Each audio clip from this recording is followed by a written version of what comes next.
G'day, everybody. Welcome to the Campfire Project. And today I'm honoured to welcome Karen, Chaston and Kimberley Rankin, a mother and daughter whose lives were shaped by Australia's forced adoption era.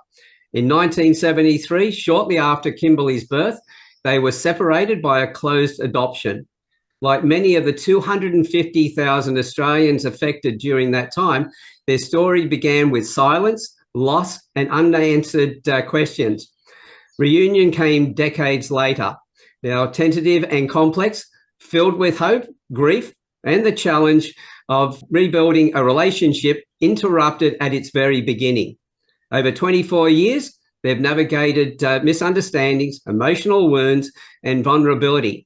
But through intentional healing and sharing courage, they have reconnected and co-created the emotional fingerprint of an adoptee. A powerful resource that brings visible and understanding to the living experience of adoption. Their work speaks not only to adoptees and their families, but to anyone seeking to understand identity, grief, and reconnection. Karen and Kim, welcome to the Campfire Project. Thanks, Alan. Thank you. Now, Karen, I've known you for quite some time, and we've even co-created a couple of projects and things together. And your passion for helping people through grief, because I know you're a lot more of your story. And after talking to Kim just recently, I know a lot more again. And now there's so much I know we're going to be covering in this. There's so much to unpack. The experience that both of you have had has been amazing. But so, Karen, I'd like to first of all start off with a little bit more of your background. And then we'll move into the discussion around the adoption side of things and the impact there. And for everybody else who's listened to this, make sure you go and listen to the conversation I had with Kim, because I would like to say it was emotional for me. And if you've ever seen me cry before, I came pretty close to it in that discussion. So, Karen, tell us a little bit more, if you will, please. Oh, where do you want me to start, Alan? I'm nearly 68. Yeah, well, not as old as me, but yeah, but in your life, there's been so much. I know that. Yeah. If you could touch on, yes, the first situation where you first lost Kim through the adoption, and then also a little bit about some of the others. So I want people to really understand how much you do know about grief and the work that you've done on yourself and the power that's got to help other people. Because the main talk today is about telling people about the work you're doing together. And I can't get over 250,000 people who have been through this. That's 250,000 people. Yeah, and you then go out, so that's the adoptees, and then you go out to their biological parents, adoptive parents, siblings, it just expands. And really the statistics are showing that 1 in 10 people are infected in some way by adoption, which is incredible when you think about it. And that's just in Australia. It happened all over the world at the same time. So I grew up in a family of a middle-class Catholic family. I am the third eldest of 7 children, 6 girls, and then 5 years later came along the golden child, the boy. And of course, he is the golden child, even now that he's nearly 60. So what happened was, obviously, you know me, Alan, I'm a very curious person. So at 15, I got real curious about this sex. Right? What is sex? What is it all about? Seriously, everyone's talking about it. It must be something amazing. And I think most people will admit, especially females, the first time it's not that amazing. You just get better with more practice. So anyway, I decided I had to find out. And I reckon this little girl was in such a hurry. It was either the first or second time that she'd decided to hop inside my womb. And so very, very quickly, I was 15 3/4 when I became pregnant. By the time I had Kim, I was 16 and a half. So I knew I was pregnant really quickly because I was very, very regular. So I knew really quickly. And this, I came downstairs, I came out of the shower into our family kitchen, and Mum and Dad were sitting in there. I had my hair wrapped up. I just washed my hair because I was going out. And my father looked at me and he went, "My God, Karen, you're so beautiful." And I went, "Oh, thank you." And he went, "You're glowing." "Oh my God, you're pregnant." I went, "Don't be ridiculous. I'm not pregnant. You look just like your mother did every time she was pregnant." and I freaked. I went, oh my God, how can he look at me and know I'm pregnant? Like, seriously, I think I'm pregnant, but I think, I was in shock.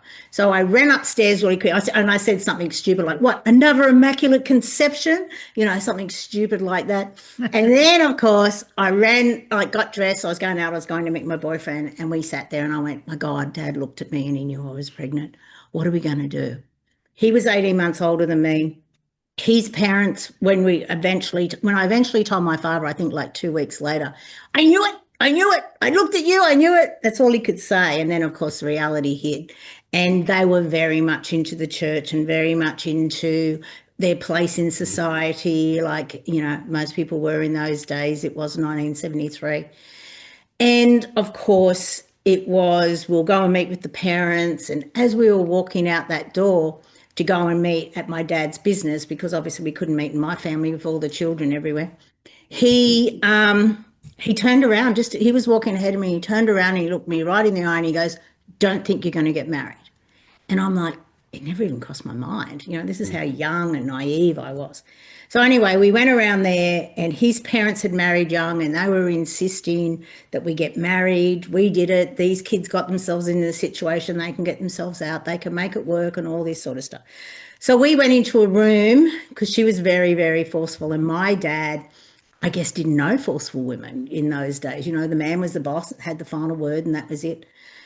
So anyway, we went into a separate room and we got to decide, and he said, let's get married. I'm going, you don't get it. Dad's not going to let me. Like, I've already shamed him. There's no way he's going to let us get married. I can't walk out of here and say, yeah, we're going to get married, because I know he's not going to let us get married. I can't do this. So anyway, we walked out and I said, and Kevin said, she doesn't want to get married. And Dad sort of grew 10 foot tall. He was only 5'6". He grew 10 foot tall and he goes, she's not our problem, get out. So off to the unmarried mother's home I went, which there was about 30 women there. One girl from one of my former Catholic schools was also there, same age as me. She came in probably about a month after I was there. But I just couldn't get over it. Like, I knew why I was there. I was 16. There was women there who were 28. I was like, why are you here? Like, you're 28. You don't know how hard it is out there. You just don't understand what society's like and all this sort of stuff. So anyway, we went through it, and it's really funny because Kim and I over the last few years have been getting my records and her records, and because everything was closed. And of course, with trauma, we forget a lot we don't remember the detail. Yeah, that's how we keep ourselves safe.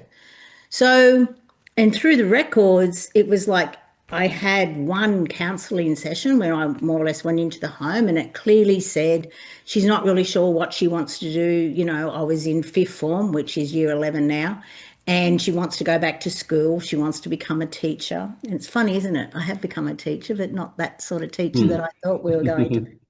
And so anyway, and that was it. That was a counselling session. Like, there was no other. We'll work through with it. And I had no other until they came 3 days after Kim was born for me to sign the adoption paper.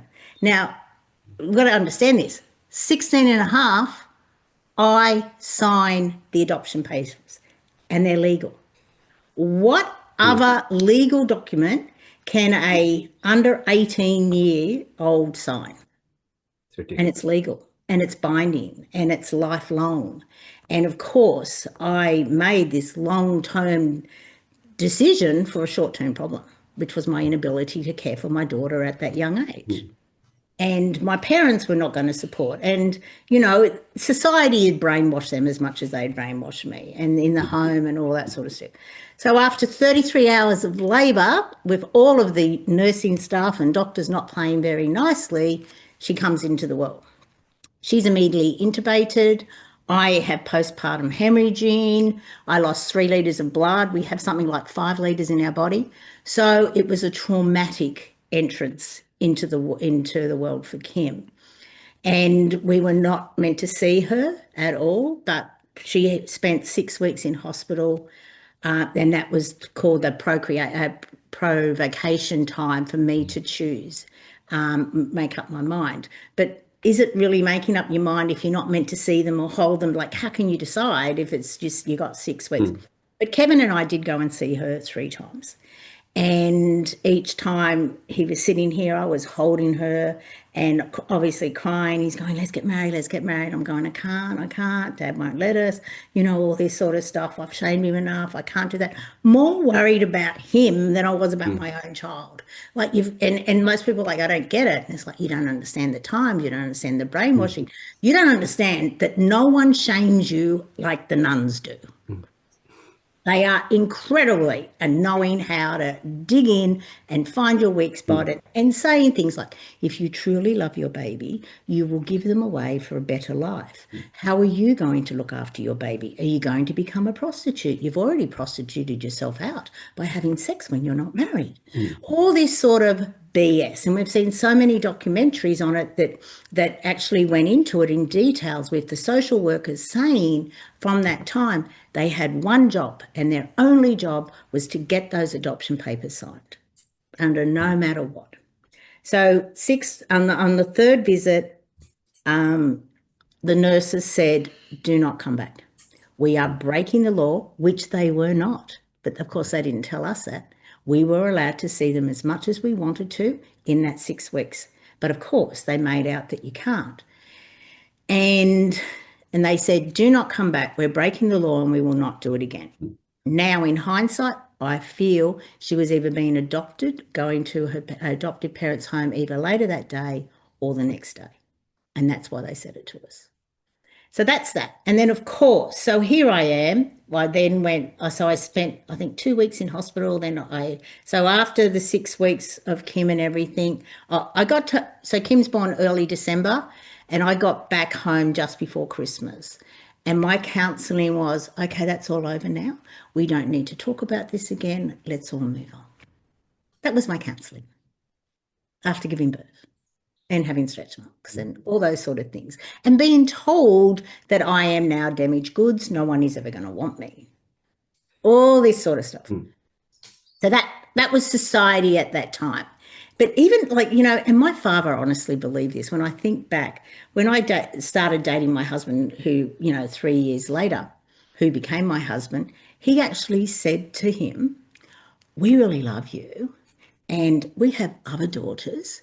Why don't you date one of the other ones? Because she's damaged goods. And he's like, no, I've seen the other ones. I'll stay with Karen, thank you. Like, how brainwashed are these people? Like, seriously, what is it? So anyway, so move on, get married, eventually have 3 children. I had Ben 8 years after Kim was born, and then the twins 2.5 years later. So 10 years between the twins and then. And, my beliefs, I was so indoctrinated in my beliefs. And I always said the only reason God gave me twins was because I did the right thing by Kim. For a long time, I believed that. And I even said it to you, I think, when we first met, that I honestly believe this and all that sort of stuff. Because I was so indoctrinated, brainwashed, all these sort of things. So then, I went to university at 38. I didn't go to university at 17, 18. I did it at 38. So, and then I got I did a master's in accounting after working for 20 years and all that sort of thing. So I went down that road, and then I became a CFO of a publicly listed company. Once Kim and I reconnected in 2001, I was on the Gold Coast then. I moved up here when I was 19 in 77. And then in 2003, I moved back to Sydney, much to Kim's disgust. And not that I ever openly admitted it, it was so we could have a relationship. But me moving back to Sydney pushed us even further apart, because it was like, you're invading my spot. And I didn't even realise. And where I lived in DY initially was literally halfway between Kim's place and her adoptive parents' place. So that sort of freaked her out even more. Not that I sort of realised it. She said I should have, but I didn't know Sydney like I do now. But anyway, so then we move on, and then, I established myself in Sydney, as you know, and we became friends once I left. But in 2011, another tragedy happened. I don't know why I chose a life where I keep losing children, but anyway, there must be some sort of reason for it. In 2011, my husband and I found Dan, the youngest, the youngest twin, the youngest child. He was the youngest by a minute. He had passed away at our back door in Narrabeen, which was obviously horrific, and I didn't know how to grieve. I didn't want to grieve. I did not want to be a grieving mother. So I literally went straight back to work the day after his funeral. And then 15 months later, I was made redundant. And it was like the universe was going, hey, you didn't wake up after Dad died. You didn't really wake up after, your daughter. But we understand that was, you were young, you were in survival. And that's when eventually, when I left my corporate job, I remember clearly looking in the mirror and going, I don't like you. I don't like anything about you. You're angry, you're masculine, everything about you is you have just turned into a man to survive in that environment. And there's many women who are like that. So that's when I thought, right, I have to start working on me. And it took me a while. It took me a long while because I was so ingrained in being that person because I knew how to be that person. I didn't know how to be anyone else. And I had degrees and authenticity that I thought was authenticity that backed up who I was. So it took me a long while, and then I started to dive into loss and to truly understand that the loss that we have in our life is for us to learn and grow and to eventually help others. So it did take a long while. And then, of course, after doing that, it's like, right, I had to stop drinking. That was my choice. But it took me probably 2 years from you have to stop drinking to eventually you're stopping. Yeah. And I did it very smartly.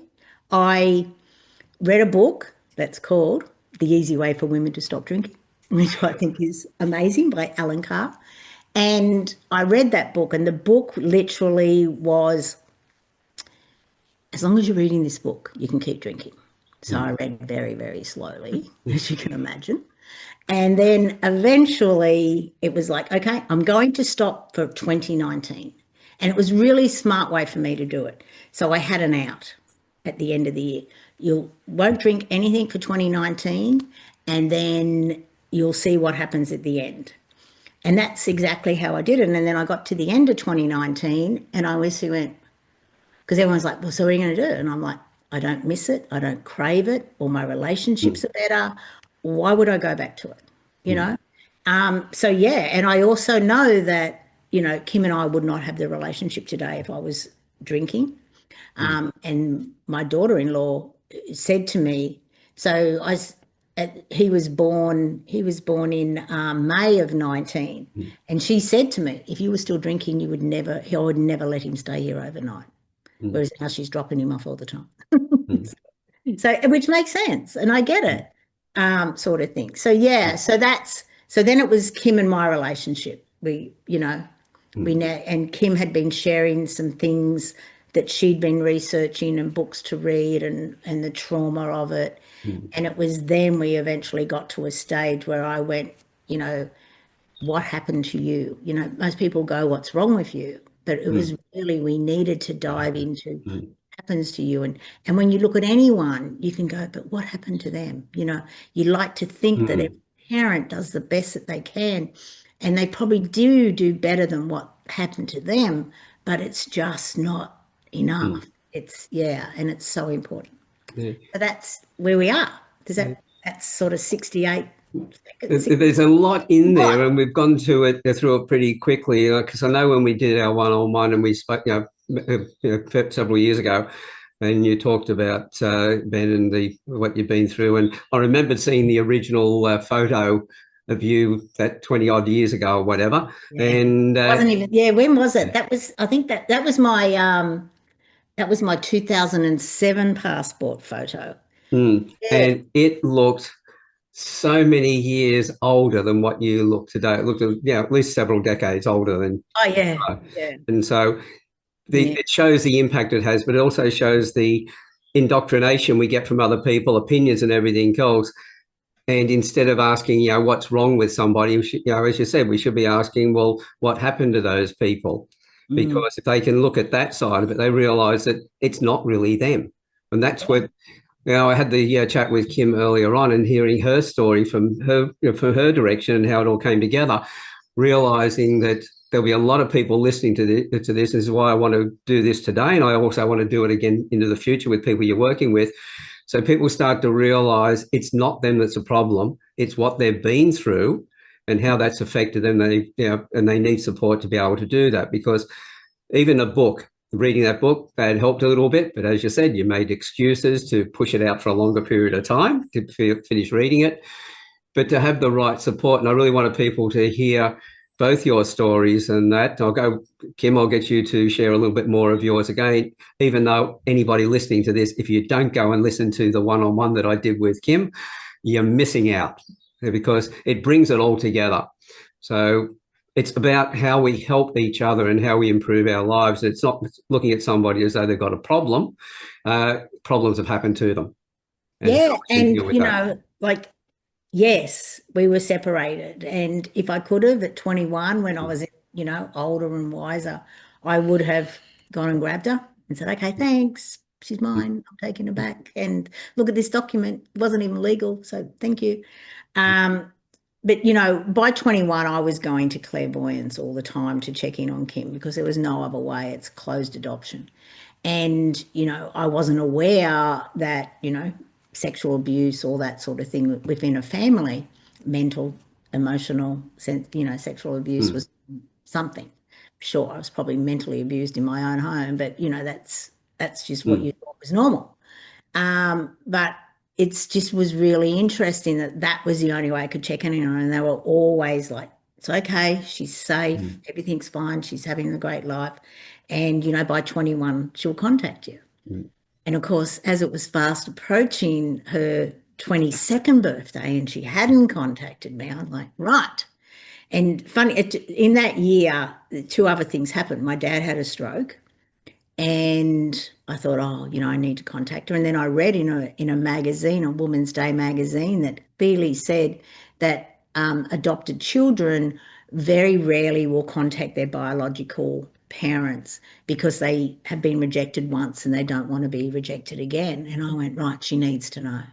So a couple of weeks after Dad had his stroke, which he had it actually on Melbourne Cup Day, in 95.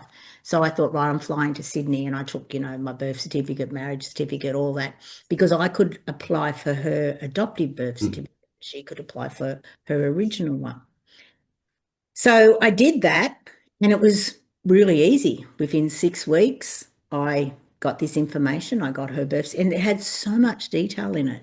It had their names, their occupation, their ages, and I looked at it and I went, oh my God, she's a month older than my mum.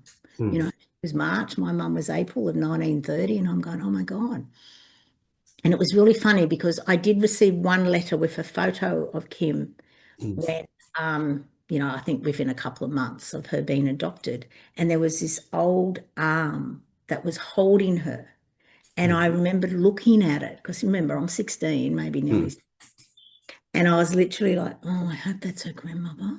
I don't want it to be her mother. And it was, you know what I mean? Because I just thought, oh, right. And, and you sort of think about it, and the more that we've delved into it, the in vitro situation of her obviously listening to me and feeling my emotions and moving and hearing my voice, from 19 weeks being pregnant, the child is listening to you. They know who you are. They can feel you. They obviously can feel you crying. They can feel all of these emotions that you're going through.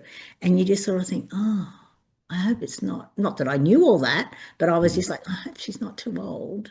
But but logic would have said, well, to adopt, they had to own their own home, we were told. No debt. That's what we were told. Probably lied to again. Yeah. A lot of those decisions were based around finances, not around, an emotional connection. It was all around for the better for the child. If you love your child, you will give them to this home. And when you think about it, it's like, what logic says a stranger is going to be better than you? Exactly. None. Yeah. And Kim, with what you shared with me before about, not knowing that you were adopted until you were 3 years old, and then all the things that were said by other people and how that impacted you with your emotions going this way and that way and not knowing where to head. getting together with your mother, now that she's sitting beside you as well, what was, just go a little bit more into how that was for you, if you would, please. When we first reconnected, Yeah. I found Karen quite intimidating. I don't know why. You ever thought that? Don't tell her, but I felt the same way.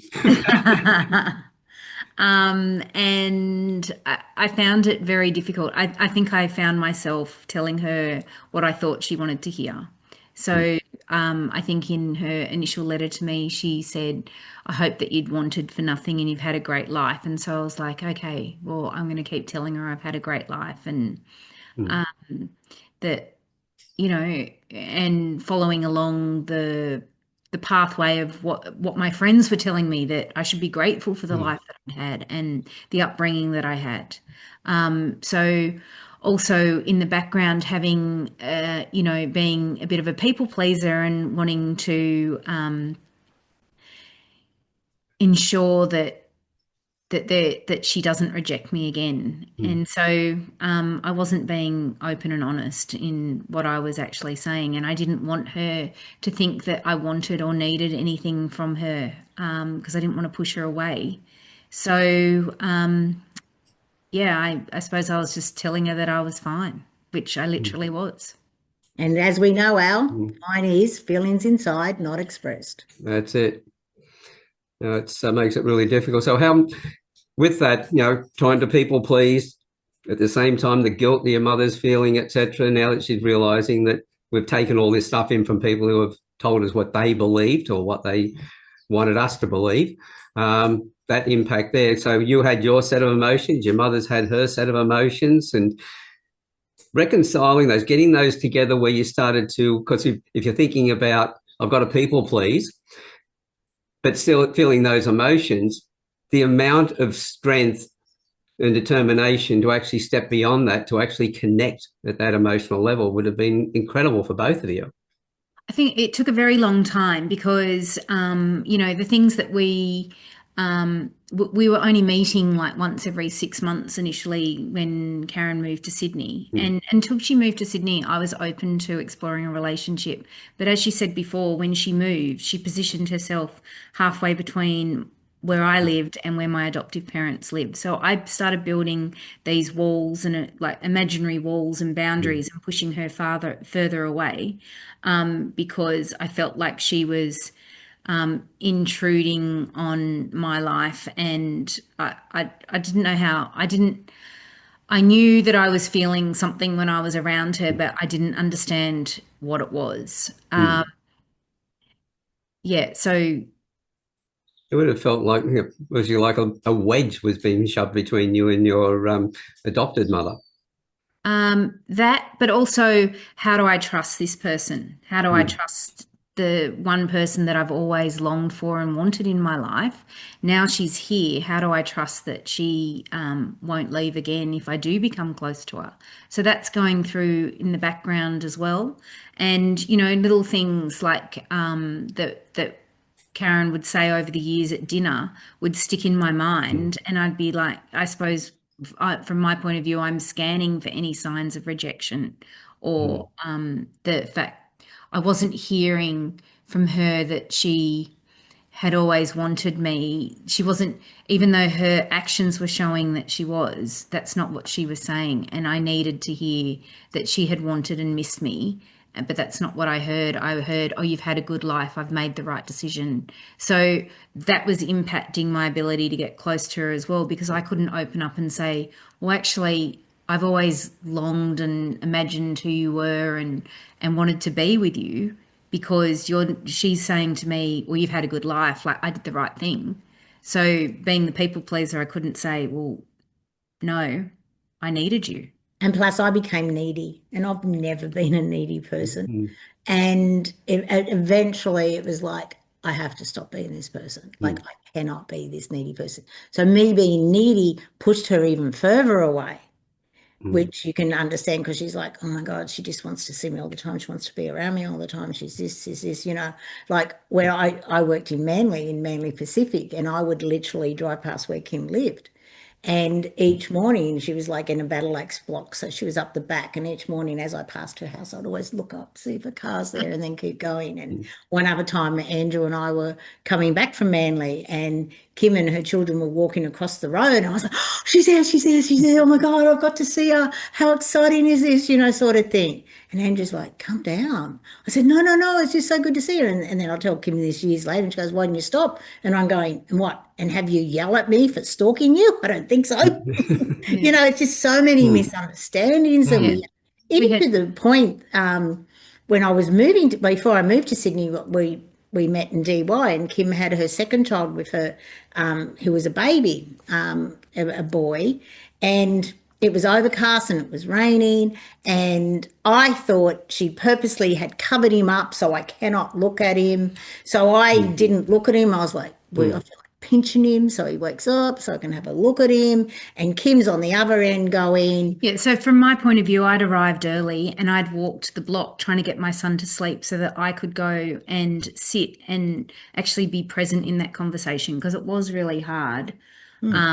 Emotionally to be around her. Like, I didn't know her that well, and I didn't want to be interrupted by, I suppose, my son. So I'd got him to sleep and had covered the pram in like a muslin wrap so that he was he wouldn't be disturbed by our conversation. I walked away from that meetup and thought, wow, like she didn't even look at him. She didn't even ask to see him. Like she doesn't even want to see my child. And I walked away crying, going, she's hiding him from me. She's already made it clear, because what happened earlier was after I got her letter and she told me that she had her daughter, I sent a first birthday present and Kim rang and said, I don't want that from you. Which isn't what I said. Well, so I was actually, I can tell you now, I still have that first birthday present that was sent, and it was a little outfit for my daughter, and she wore it. I had it on her a lot. And I can remember, so coming back to I don't want her to think or that I need or want anything from her, that there's an ulterior motive, like I don't want her to think, to push her away. And so out of gratitude, I was kind of like, well, thank you for the gift, but you don't need to do that. Like, I don't want you to think that I want you to, like, that I want anything from you. I don't want money. I don't want, I just want you. Yeah, but I interpret that as you're not the grandmother. I don't want that from you. Don't be that person. So I literally was like, okay, and I never sent any more birthday presents. So this is why this conversation is so important for people who are listening to this, who are in a similar situation. Not only a barrage of emotions, but a roller coaster of emotions at the same time. And misunderstandings. Like, I said black and she heard blue, and it continued on for 18 years. Yeah. I didn't say that. Yeah. I didn't. And look, I'd walk away from these meetups and it would take me weeks to process what was going on between us. And, I'd have to get the courage up to meet again 6 months later. It was really difficult because neither of us were actually being open and honest. No, we weren't being authentic because we weren't going to say, like she kept saying, I had a great life. And I'm not going to go, well, I wish that I had kept you and I wish I'd seen you grown up. And all these sort of things. It took me 17 years to apologise because I was so deep into my beliefs. You did the right thing. You did the right thing. I'm like, why isn't she saying thank you to me? And so I think for me, like, I really needed that apology. I needed to hear that she was sorry. I needed to hear that she wanted me and missed me, and that, that she missed out on so much of my life. So it took 17 years to be able to. Even though I was telling her, but not as directly. Like I was saying, I went to clairvoyance at 21. Every 6 months, I would go to check in on you. So even though I was saying these things to her, it wasn't, I'm really sorry I didn't see all this. Again, it's all back down to the communication and being able to express in a way in which the person understands where you're coming from. Yeah, and it's really hard, because it was, everything from my perspective is you're not the mother. Like giving birth doesn't make you the mother. it's the waking up, it's the sleepless nights, it's the this, and it's the school years. And let's face it, those school years are the hardest. Now, you've got 3 boys, you know what those school years are like. Every parent needs a medal to go through them, and and all that sort of stuff. And it is, and so I was very like, you're not the mother, you're not the grandmother, all these sort of things, which Whereas I think I needed you to be like wanting to, I don't know. I kept asking to be part of the life. But it wasn't in the way I needed to hear it.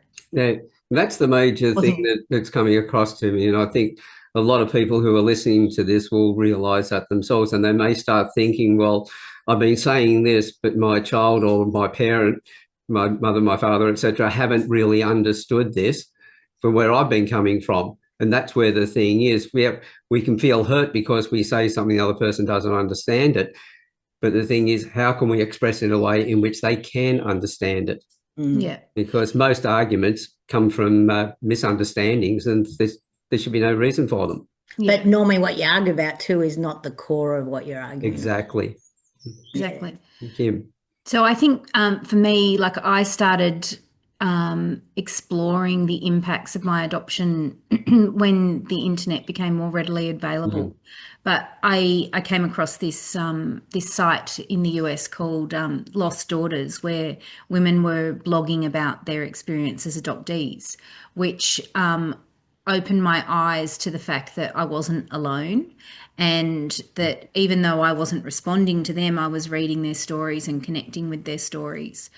I never felt that I could share that with Karen until I had something more concrete. And so, as she said, that she apologised to me in 2017, and I think at that point some of my anger dissipated, and I was like, okay, well, maybe we can look at having a better relationship, and came from that perspective. And then I read, I actually had the book The Primal Wound by Nancy Verrier given to me. And as I read each page, it was very difficult to read, but it was like it explained who I was. And I thought that this experience, because I'd never been given words or vocabulary around it and allowed to explore it, I thought this was unique to me. So then I had concrete evidence. So we went to dinner, as we did. And halfway through the dinner, I started talking about this book that I was reading, and how adoption had impacted me, which was probably, 18 years into our relationship, the first real conversation that we had around that. The book was written in 93. So we're like, why didn't we have this book at the beginning? It was a hard book to read, even like for me. But even that, when I was telling you about first 100 pages, took me like 2 months to read. But even when I started telling Karen about the book I was reading, she was like, no, that didn't happen to you. And I'm like, I'm trying to tell you. But she wasn't. I wasn't dismissing what she was saying. I was going, oh, no, that didn't happen. Like, don't tell me that happened. Oh, no. You know what I mean? Like, from a mother's perspective, oh, no, I can't believe you suffered. And did you talked about the night terrors in the previous interview, and it's like, oh, my God, like you really woke up at 8 screaming for me. And when we explored it, we went back to, isn't that really interesting? Because I was pregnant with Ben, my first son, at that time. So here she is having night terrors. And, we talk about the emotional umbilical cord, which is our connection, and the tug from either end. So obviously I'm pregnant, and I'm also experiencing anxiety over, because there's no way I was going through that 33 hours of labor again. Like that's not happening no matter what, but also talking about her and my experience. So obviously that tug was even stronger at that time, just like, when Kim was pregnant, what's your medical history? I don't know, I'm adopted, all those sort of things. So you're always talking about it. So there would have been that connection as well, that her brother was coming, if that makes sense. So even more like, I want my mummy, I want this, and Kim's like, I always wanted siblings around her, because her half brother didn't live in the same home. So I think that people who are listening to this hopefully are connecting to some of the emotions they've had in the similar situations. to understand that, well, the way they've been talking, etc., may not have been understood by the other person in the way it was meant to be delivered. Yeah. So with that, you have both co-created and put this program together. I don't like using the word business or anything like that, because it's far more important than that. It's a resource. It's an understanding, you know. After Julia Gillard did the national apology on the 21st of March 2013, even that was a misunderstanding for us. Like, Kim texts me on the day, how are you feeling? And because I only half listen to the news, I don't listen to the news. And I thought they were talking about the stolen generation. I'm like, yeah, that's not us. You know, and she's going, oh, she's in denial. It is us. So yeah, so even then I'm like trying to connect, but I felt like there were barriers, like, and there were. Yeah, but no, in reality, it's like, no, it is us. Do you have you actually looked at it? Not that she would have ever said that to me at that time. She will now. It's a lot more she'll say to you now. You're not listening. You're not listening. Just shut up for a second. Listen. Sort of thing. But back then, you know, 12 years ago, there was no way, because we hadn't even apologised at that stage. So, and it was a misunderstanding, but she was understanding it. And, you know, even when Dan passed, you know, Kim, you know, her husband that we met a couple of weeks after, and her husband said, oh, well, we'll see more of you now. And I went, oh, why is that? And he goes, because that's what Kim wants. And I thought, oh, that's good. But it still took a time, because we still weren't ready to be vulnerable. And obviously she was respecting me grieving over Dan. And even that, like, Kim was like, I feel I want to grieve, but I feel I don't have the right to grieve. And I go, of course you do. You know, you've lost your half brother who you've never really had a relationship. He lived 10 Ks down the road or something ridiculous. Like, of course you have the right to grieve. But everyone around her was like, no, you don't have the right to grieve. You didn't know him, yeah. Exactly. So you've gone through this stage of getting to know each other, and now you've got this resource that you're working with people and helping them. When in both your minds did it get to the point where you realised it was more there now than just reconnecting and working through your own grief and stress and things, to when it realised that this was a resource you were building for other people as well? I think we'd had a number of conversations. So, like, as Karen said before, in 2019, she stopped drinking and she moved back to the Gold Coast, and we started having real conversations. And the distance helped, because then we'd stay in each other's homes. Yeah. Whereas when you live very close to each other, you see don't each other. do that. Yeah. And there's something quite healing in coming and staying in Karen's home and being in her routine, even, you know, little things like cooking dinner together or watching TV together. Oh, we have to tell how we watch TV. Oh, no. And no, we got this is hilarious, right? So we watch TV even when she's on the Gold Coast, and she's in Sydney and I'm on the Gold Coast. So through Apple TV, we watch shows together, and we watch TV exactly the same. Like, both our husbands are like, we're watching the show, don't talk. Whereas Kim and I, like, we'll stop it and we'll talk and we'll do this, and we're like, oh my God, this is so good. And they all think we're weird. Like, her brothers think we're the weirdest people on earth. Are you watching, like, are you going home now because you're going to watch a show with TV with Kim? I'm going, yep. They're going, no, so you're going to leave dinner? I'm going, yep, it's time to go. We've been here 2 hours. Goodbye. Yeah. But so I think, you know, we had been able to establish a true mother-daughter relationship in the last couple of years. And I think, you know, our conversations naturally turned to, what was it that opened the door for that relationship and that bond to be created, so that we could form this deep and loving relationship as a mother and daughter. So that kind of was also in the background, and thinking, how can we assist other people so that they don't have to walk the path that we've walked? Like, what is it that is missing? What was that turning point, and how can we assist other people in?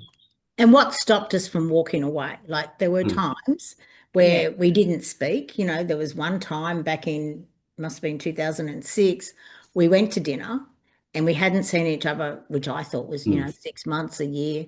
And Kim starts talking about a third child, and I'm going, wait. What do you mean? Last time we met, you had 2 children. What do you mean you have 3? And she goes, oh, he's 1. And I'm like, has it really been 2 years?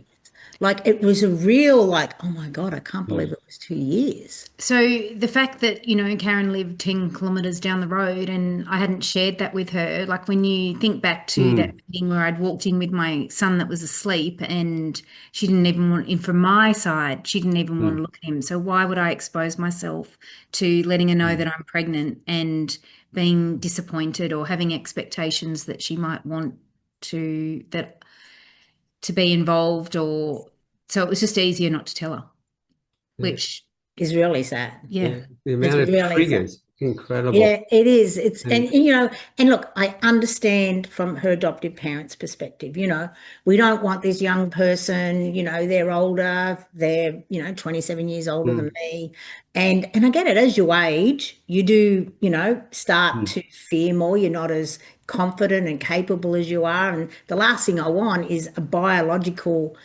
person to be a grandmother, an auntie, whatever you want to call her. But it's really sad when you think there are so many different like breakups. There's so many, a lot of children have 4 sets of grandparents, is sort of thing, because each of the parents are separated or whatnot. And it's like, so what was really wrong with me being there? Like, I would have respected them. I wouldn't have, ever assumed that I was, the only grandparent, from Kim's side. And it's just ridiculous. So if you reframe my actions along the pathway of what happened to you, as opposed to what's wrong with me and why I stop these things from happening, if you come at it from that perspective, that is where our program has been born. So in looking at 8 life stages, through 8 emotional themes, and relating it back to those themes in each life stage, I think that it's quite impactful. Yeah. So after Demystifying Loss became a bestseller, it was, it's like, okay, and the programs were sort of rolling along. It's like, no, I need more, and I need to go further into the adoption theme. And that's when it was, that's when I dived into, what is the time period? And with a coach, like, we're just bantering backwards and forwards. He's like, we need 8 themes. And I'm like, yeah, we do. And we got the 8 themes together. And then he goes, okay, for what life stage? What stage? It's got to start at conception. And I went, to 6 weeks. And he goes, oh, that quick, I said, yeah. I said, that's the stage that we were connected, and her parents were not involved. Yeah. Sure, they were coming. And then, and then we go adoption to 6 years, and then the middle childhood years, 6 to 12, and then the teenage years, adulthood, parenthood, reunion, and then beyond the first meeting, which is co-creating the deep and loving bond. And that last one, the 8th, that's where it's like everyone can have a great first reunion, but we're all happy and we're all this and that. It's that the 8th life stage where it just falls over so easily because we don't understand each of what has happened to you. And, we met with this lady later yesterday, and she was talking about like a lot of biological mothers and a lot of adoptees or adopted people, they can't come together because they're not there ready to understand each other's trauma. It's like, but you've got to come together so we can create the change in the world so that the greater society understands what happened to you. So many people are still at the, well, you're a horrible person. You just gave your daughter away. And it's like, now, wait a minute. Am I the horrible person? I'm not the one who actually, I was shamed. I wasn't the one that did the shaming and then turned around and sold my baby. I didn't sell my baby. But the Catholic Church did, and the governments did, not only in Australia, but worldwide. They would have taken a lot of money from my parents beyond the food and board that I had in that home. And then they took a lot of money from Kim's parents. So why am I the one being shamed? And why? Why did they turn around and say this? In 1965, I think it was Pope John Paul, I think it was him, John Paul. Anyway, Pope Paul VI was the Pope. And he did this big speech. It's called something Gautium, Et Gautium Spec. It's called a speech on how we have to keep mother and child together, 1965. 1968 in America, because forced adoption started just after the Second World War, they were doing research on the emotional and psychological trauma we were doing to the babies of forced adoption. In America, it's called the baby scoop era. So they had these facts. 1973, I'm in a Catholic unmarried mother's home where they knew we have to keep mother and child together, and the emotional and psychological trauma they were causing on my baby. But they still went right ahead because of the money. And that's what people don't understand. People don't understand the brainwashing. Even one of my own sisters said to Kim, if I'd been your mother, I would have kept you. And I was so angry. I was like, but she wasn't brainwashed. She wasn't put into any of the situation that I was put in to actually go, well, one of the things we're very good at doing as human beings is telling other people what we would have done in their situation and what they should have done. And that becomes a real issue. So there's going to be a lot of people out there, because if I got it right, that with your program, you're doing everything from the girl who is pregnant now, right through to so what the we're older doing, age. so it's resources to understand the emotional and psychological journey of an adoptee. All those stages. Right? And because we go into the life stage, we honestly believe that one of our major markets will actually be adoptive parents now. Because if you go back to the forced adoption era, the adoptive parents were led to believe that they were receiving a blank slate child at whatever age, and through love and nurture, that baby will become their child. Right? Yes, the baby won't look like you, but the baby will become your child. And my parents believe that. They believed it. But through it all, there's this disconnect, right? But if the parents understood what the child is going through and all of the 8 themes, which are environment, rejection, abandonment, grief, loss, loneliness, guilt, and finally connection, which is all about their identity and belonging. If the adoptive parents today understood what their child is going through, they would nurture the child so that they will not have these traumas when they grow up. But also what the adoptive parents very rarely do is they don't dive into their own fertility wound.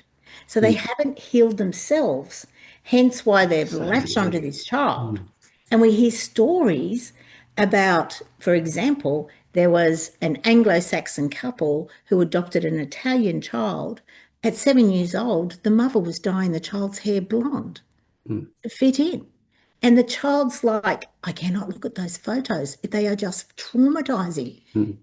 So I think also, this resource is for a wider audience as well, including adoptees themselves, because when you go back through the life stages, I know personally, like when we were doing the research and working through the work, that it would take me back to that stage in my life. And I could, looking at those emotional themes, different things would impact me. So, the unrecognized grief and loss has always been there. But I could see how my fear of abandonment and rejection had weaved its way through every stage of my life. And how people pleasing and perfectionism and all of that. Yeah. And which so, is direct of it. Yeah, the impacts of that went unrecognized as a child, and how that's impacting me even now as a 51-year-old adult. So, because everything was internalized and it wasn't spoken about, and my loss was never recognized. I can see how this even goes further again to somebody who wants to feel that they're a decent person, so to speak, to understand all of that so that they can then have more empathy, more understanding, more connection with people who are going through that. It's it's going to affect those that have been adopted, those that have adopted people, those that have lost their child, etc., but also the wider community. Yeah. And impacting on them. This is one way of bringing the people closer together and more understanding. That's right. I feel like adoption has only ever been viewed through the lens of what's been gained by the adoptive family, getting the baby that they've always wanted, and gained by that baby. They've gained the family, but nobody's ever recognised that that baby actually lost their family before they gained a new one. That's it. And we know that it's been known for decades now that every memory we have is stored in every cell of our body. Yeah. And our first memories are at the point of conception. So the memories of our parents are passed down into our genes. So the connection is already there. It's not something mystical. It's not something new age or, that sort of esoteric. It is science. That's right. And reality. That connection's recognised for everyone, apart for adoptees, I feel. That connection is forgotten because that hasn't been sold as part of the story. So these are the stuff that I think that would be better talked about in school than some of the other things they're talking about today that are indoctrinating kids, but more about helping kids to be more understanding of each other and having that desire to be part of a larger community. Yeah, but even, something like you think of, Kim in primary school when they start talking about families and connection and biology and how you look alike. And, when you were like 14 or something and you went home with the tongue? Oh, yeah. So in biology class, and they were like, go home and if you can roll your tongue, that's a genetic trait. And so, of course, I go home and I'm the only one in the family that can roll my tongue. So I went back into class the next day and I was like, no, I'm the only one. My parents can't roll their tongue. And they're like, that's genetically impossible. And I'm like, yeah, it is because I'm adopted. And we both can. Yeah. Well, that's probably a good point to actually close off today on that. But as I said before, we'd like to see this program out there and I'd like to see the results that are coming from it. So I'd love to get both of you back on to talk about how that's been going over time. But also, as Karen already knows, and she's been on it before, we have panel discussions as well. So I'd love to be able to have some more panel discussions, have both of you there and have other people coming in as well and discuss this even further. Yeah, that sounds great. One thing I want to also add is, which we didn't say, is it's also for the counsellors who, when Julia Gillard did the a forced adoption apology, that they offered free counselling for anyone involved in adoption, which is going great. But a lot of the counsellors, like, this isn't even recognised in training. So a lot of the counsellors, like our program, just the resource and the understanding is benefit for not only them but also for the people they support. But it's really good because the counsellors need to truly understand, because we go so in depth into these themes, into these 8 life stages. It's important for them to understand, because it then helps them when they go, oh, that's what happened to you, right? You have this trait or this learned behaviour because of this. Yeah. And once you know that it's not just you and you're, not normal, not that there's any such thing as normal, but it really does help the people to go, it is because of this. There's enough knowledge, or a lot of knowledge out there, and counsellors will work with that knowledge, but you cannot replace the experience that comes with that others have had. And knowledge without experience is pretty much useless. Yeah, it's the experience that turns it into wisdom. Yeah. And I think that's absolutely necessary. Yeah, thank you, Al. Kim, Karen, thank you very much for being here today. And as I said earlier, Kim, thank you very much for doing the one-on-one with me as well. Thanks, and to everybody who's here today listening to this, make sure you listen to Kim's one-on-one with me. Go back and have a look at Karen's one-on-one that was done a few years ago to find out more about her story and where her knowledge has come from. Because they're 2 very experienced ladies, and it's not just knowledge, it's things that they've actually experienced that has been lived. And if you've got people that share this with them as well, because at the end of the day, what we do for ourselves dies with us, but what we do for others and for the community is and always will be eternal. It's how we build greater connections with each other, and those connections are far more valuable than the cars, the boats, and the other things that we own. So Totally. the wealth in life is in the relationships. So ladies, thank you very much for being here today. Thanks, Thanks, Al. Alan. And to everybody else, we will see you on the next Campfire. Bye for now.